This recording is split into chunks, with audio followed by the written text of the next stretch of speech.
অঁ আহিছে আপুনি ভালনে বাৰু ঘৰত ঠিকেই কৰিছে দিয়ক আপুনি আহিলে আপোনাৰ ছোৱালীজনীলৈ মনত পৰিছে চাগে ন আচ্ছা বিয়নী আপোনাৰ আৰু আপোনাৰ ছোৱালীৰ মাজত বহুত পাৰ্থক্য আছে কিন্তু আপুনি ইমান ঠাণ্ডা শান্ত সুস্থ মানুহজনী আৰু আপোনাৰ ছোৱালী একদম জোৰ নেলাগে আপোনাৰ ছোৱালী বুলি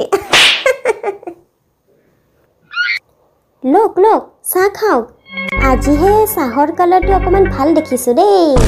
আজি বোৱাৰী মাকজনী আহিছে বুলি ভালকৈ বনাইছে আমিতো ঘৰৰ মানুহ বুলি যেনেকৈ পায় তেনেকৈ বনাই দিয়ে আমি একো বেয়া পাবলৈ নাই দেই নিজৰ ছোৱালী বুলি মানিছোঁ যেতিয়া এটা কথা কওঁ বিয়নী আপোনাৰ ছোৱালী যে বাপৰে তাইৰ ইমান খং নহয় মানে অকল বোৱাৰীকে দুখ নাই দিয়া আমাৰ ল'ৰাটোৰো খং আছে কিন্তু আপুনিয়ে কওকচোন ছোৱালী এজনীয়েতো সৰু হ'ব লাগিব ন এখন গৃহস্থী চলাবলৈ আইও বোৱাৰী এনেকৈ কাণ পাতি কথা শুনিব নালাগে তোমাৰে মা দিয়া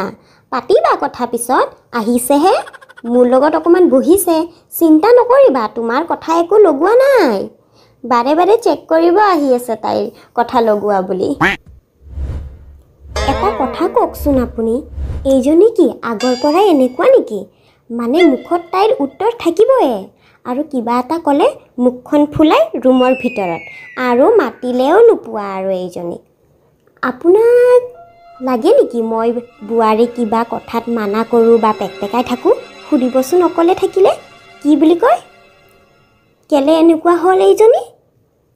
আপোনাকো নক'ব কিবা ক'বলৈ থাকিলেহে